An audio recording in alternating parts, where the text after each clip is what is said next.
we need to fix Part that's it again? fucking nuts. Hello.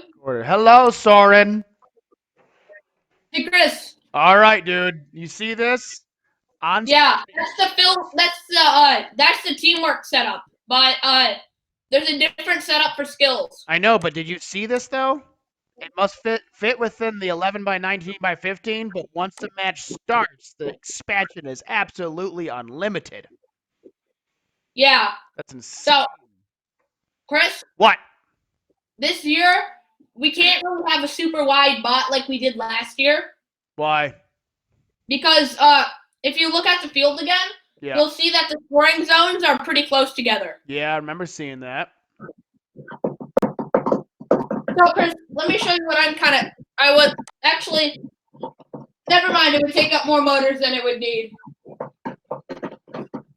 We also have the same motor limit is 6. Yeah. So, I don't. What do we need an ace drive though this year? Oh. I mean, personally, I don't think we need one because there isn't too much strafing to be done. Because the main thing that we're doing is just moving across a huge board and putting it into those areas. What's going to be really, really important is having them all lined up because that's that big extra points there if you have them all in one line. And a 3 stacked on 1. Then you get an additional 30. Yeah, that's going to be tough. Yeah, so basically, I think focus when you're first starting the stack. Focus on getting those 3 in a row, and then you can do additional stacks, and those would count. Yeah, if you get a couple in a row, like if you look at my string right here, if you get 3 right there in a row, then you get that extra point. But if you don't, if you throw any other color in there, that won't count. Did you also see if you do a triple stack with different colors, you get screwed over. And if you do a stack where one of them is on their side, it doesn't count. Also, if any part of the thing is touching the blue border, like on top of it, it doesn't count. It has to be inside. If it's being supported by it, it can touch the edges of it, but it can't be supported by it. So it can't be above it, basically. Yeah. Yeah. Actually, if you scroll down, there's an image that shows exactly what we're talking about. So the goal, one of the 9 3-dimensional volumes extending upwards from the floor that are used to score risers. The blue That's what the elements from a perimeter around base of each goal. VEX IQ elements are not considered part of the goal. And this is interesting the way it's all these different lines can still count. Yeah. Oh yeah, right there.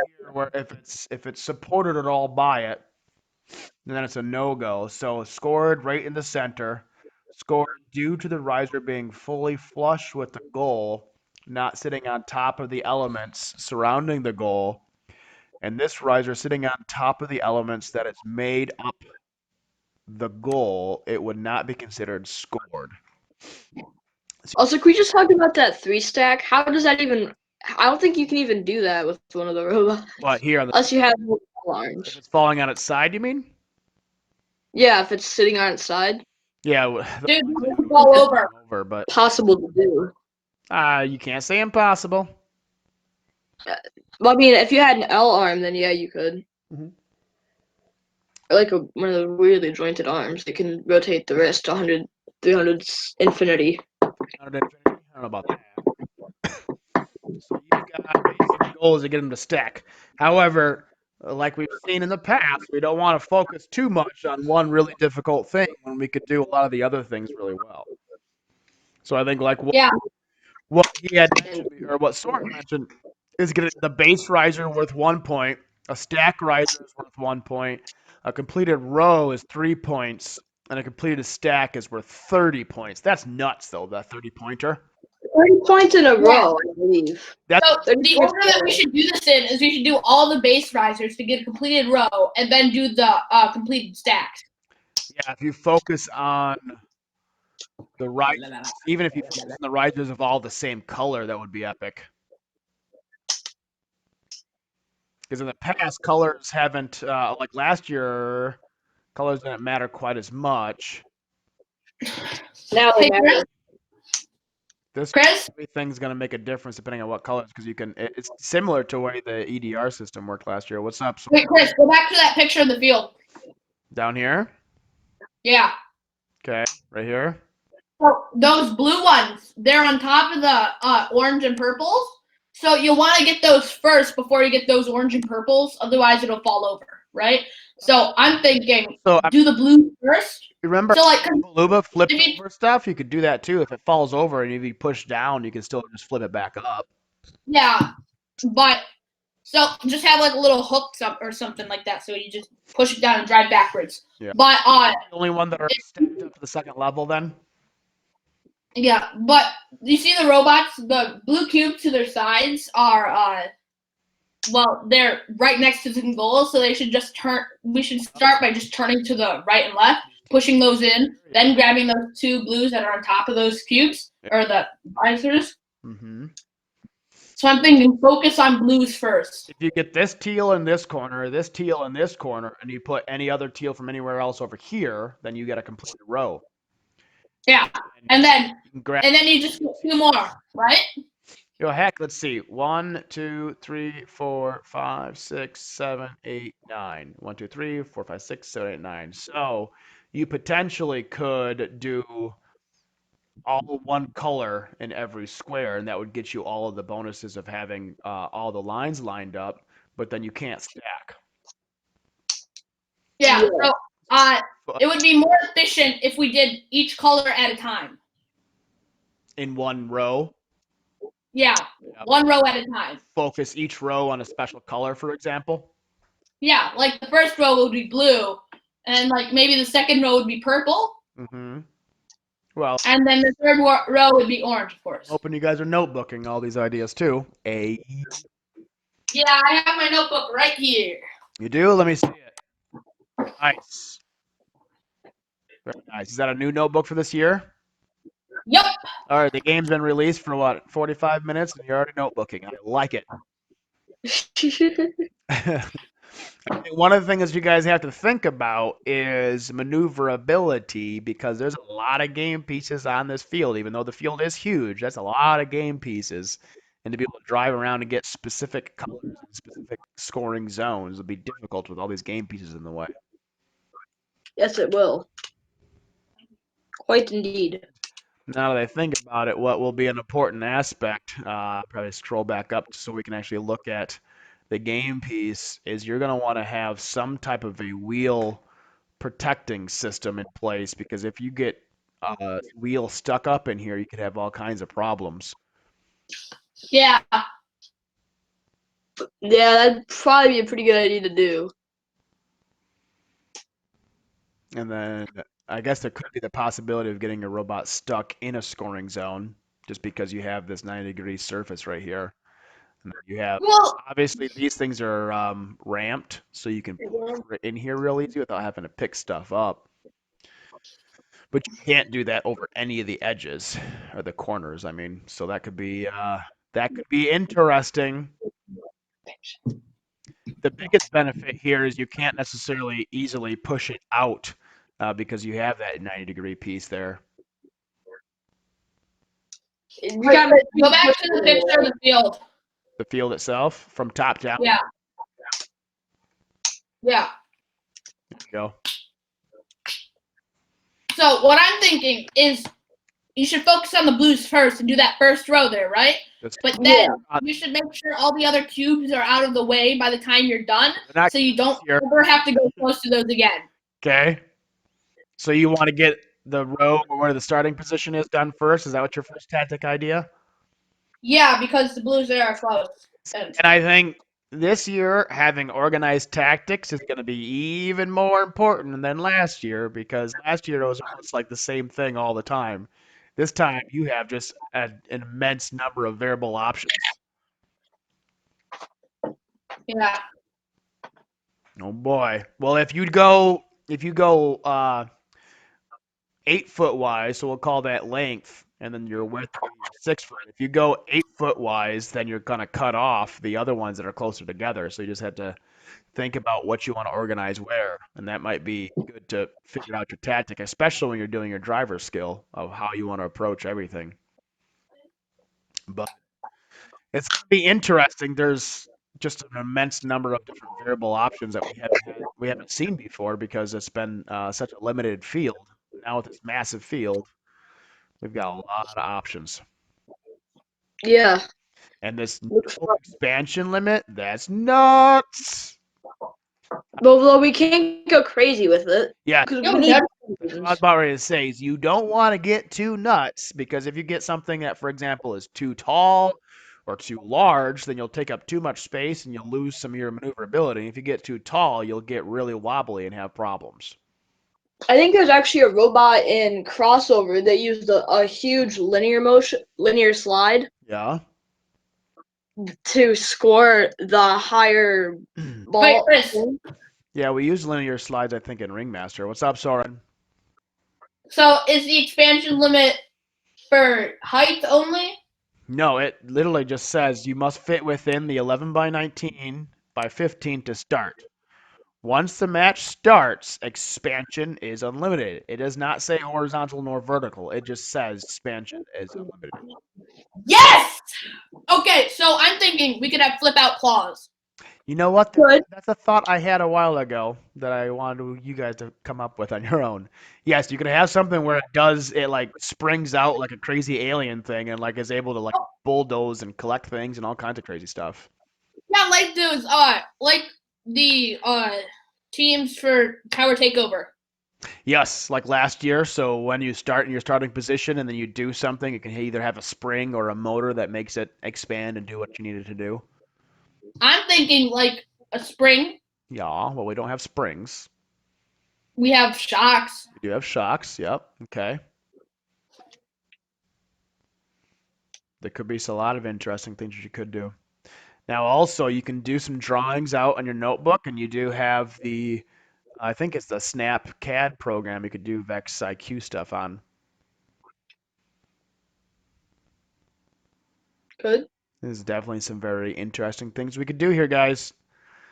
Yeah. Oh man, well now that you see that there's no expansion limit, I think it'd be real important instead of just building, do some sketching, do some design stuff in your mind first, and come up with some stuff, and then you've got parts so you can start building. I'm gonna definitely be making some spaces so we can have a couple of these big old fields to shop and get things going later on. But I don't want to go too hog wild on IQ just yet because we got another year ahead of us.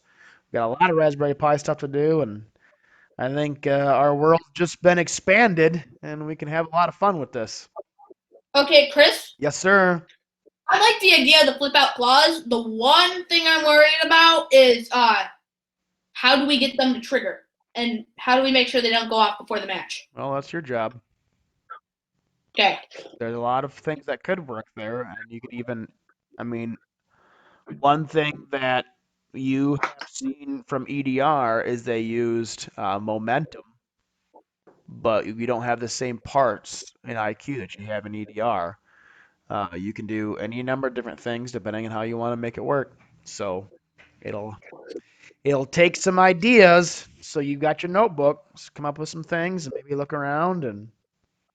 But I would say the one thing I would caution you is don't get too nutty with your expansion.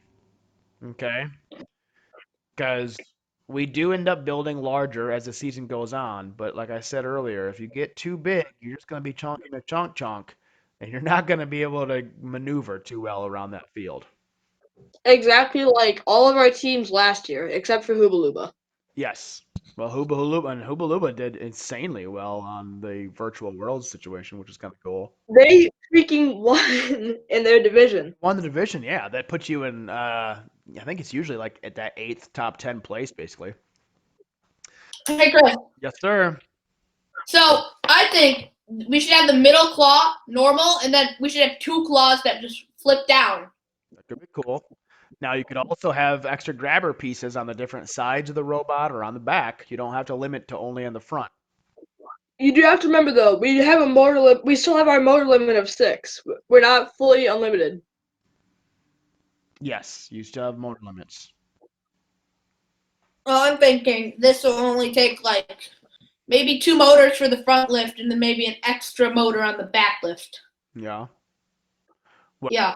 it goes back to the same thing, is if you get too complex and you can't drive it, it's a useless robot. So Yeah. you have the opportunity to just start doing some brainstorming. We're still doing our Raspberry Pi and Python programming projects, but we can start doing some build experiments and see how things work. But you need to be able to make sure that you can still drive and operate properly. All right. This year, I'm thinking no H drive. Well, that's a conversation you guys need to have. H drive would adds your maneuverability, but that's But I don't know if we'll need that maneuverability. possibly. I mean, you think about all the game pieces and the scoring zones. It might be beneficial to still have an H drive just for the maneuverability, but if you think you might need that motor for something else, just come up. The goal is to think about potential solutions to this problem and work through those potential solutions to determine what might be the best mechanical option. I got an idea. Okay, so I'm just looking at the field, and I think 3 claws would be a bad idea. Okay. At least 3 claws side by side. Okay. Yeah, for sure. So just 2 claws on the front, and that I think, looking at the field, would easily fit within the width limits. So on the back, though, I'm thinking just a drop down claw. You know, it just move forward and then it would just flip down. Okay. Also, so something to keep in mind is, just from my perspective, those robots are about half of the length from the scoring zone on the side to the scoring zone in the center. So we have a little bit of maneuverability to play around with. Mm-hmm. That's a good idea. I'm talking about, or wait, I guess each robot, to make sure no one gets into like difficult maneuvering situations where like someone's stuck or something, we could have it so that like each robot would have like a column for like if you had a better team, each robot would have like a side of the field and all the cubes that are all of the risers that are on it. Mm-hmm. But that would only work for better teams. So for worse teams, yeah. Like just like we've experienced in the past, you'll have some of those teams that are brand spanking new, and they'll be doing whatever the base robot builds might be. So you need to have tactics that apply to both teams that are more experienced and teams that are brand new. So if they are really good at doing just a base stack or even putting it in a corner and maybe one more, maybe, then you need to find tactics that do all the different things. So that's why it's important to not only think about the design of your robot, but how it can be implemented within the game. Your tactics will make a big difference on this one, and I think, obviously, as we've seen in the past, working together with a robot is a big deal. But if you can figure out what they can do and you can find ways to do everything else, that might be beneficial. I would hesitate to towards trying to get too crazy right at the beginning, like trying to focus on what I can do to do a triple stack. If you do the lineups, that's definitely a big deal. I would say have the stacking be a secondary or even a tertiary thing, and just focus on getting the low scores first. Okay, once you can achieve the low scores, and this is all in the design process, then start working out what you can do in the high score. You want to have a mechanical concept of how you can achieve that triple stack, but don't have that as your primary effort. Don't design the entire robot off of just that triple stack. Okay, maneuverability is going to be huge on this with all these pieces. Okay. Yeah. So I think doing some sketching is really important and coming up with ideas. But as you guys have ideas, make sure you're writing it down, because we've seen all too often we come up with ideas and then we come up with more ideas and more ideas and we forgot about the first thing. So if you have ideas all summer long, you can just keep on taking notes. Just keep on putting things in your engineering notebook and make sure you're drawing it accurately so you can remember what you were doing, and make sure you date it so we can have that in our final engineering notebook so the judges can see all the different design iterations you've come through. Okay? Something that's just that I just thought of that might be worth getting Mhm. is there's a company called VAT19 that makes a notebook that's designed to be put in the shower. Designed to be put in the shower so you can take notes while you're showering. Yeah, like if you get one of those brilliant ideas that you forget as soon as you leave the shower, it's waterproof paper and stuff, so you just write down that and you got it. If you think that'll help you somehow in the shower, then that might not be the worst situation in the world. And shower can be a good thinking time. You can also just keep a notebook outside the shower. And it's actually funny that you bring that up. Is back when I was in college and writing lots of papers, I would put I made a waterproof TV monitor and hung it in my shower. And I would actually use my shower time as my thinking time. So I would do all my research of what I need to write my paper on first, and then I would take like an hour-long shower and come up with all my different arguments and just like sit there and zone. And then I would have the TV to keep me extra entertained. And then you come out with all kinds of ideas and you bang it out. So that certainly. That actually is not a bad idea. That also means you don't have to spend 5 hours in the shower every day, or your parents will kill you. Obviously. You really think you want a waterproof notebook, then that's up to you. Now, It's just a little notepad. It's not like a full-on 5-star notebook. there's a lots of companies that do that. I've had a number of those when I was doing army work, where we would have waterproof notebooks because you want to be able to write in the rain as well as not have your paper destroyed in the rain. So there's a lot of places that do waterproof paper, and you just write there with your pen, or you can have a special water pen. Okay. Yeah. Or a space pen, because space pens are the future. Or a space pen. Oh, what's really cool? You said space pen. Do you remember the story about the space pen and all the money that was developed into having a pen that can write in space? Yeah. I think it was actually the U.S. that did it, and then I think it was actually Russia. They just used a pencil. Yeah. Okay? So the extensively complex things are not always the best. I know, but this will just be a simple flip down arm. You just move forward and then back up really quickly, and boom, it's down. And that's where a rubber band system could come into play. And that's how they did it. Well, that's like how 3767 did theirs. And a lot of other teams did that last year for the expansion systems based on rubber bands, so you don't have to spend a motor on it.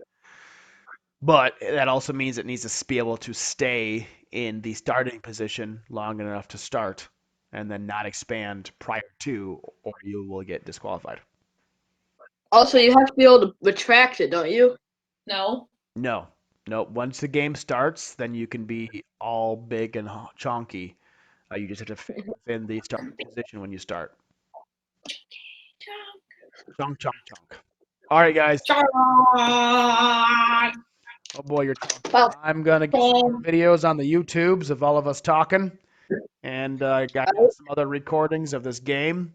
I think there's a lot of cool stuff we could come up with. It's a good time to start doing some brainstorming now, and then Brains. building once we're back and allowed to get within a million feet of each other, and go from there. Okay. All right. Ethan, call me afterwards. I'll talk to you later. Bye, guys. Bye. Bye. Yeah. Bye.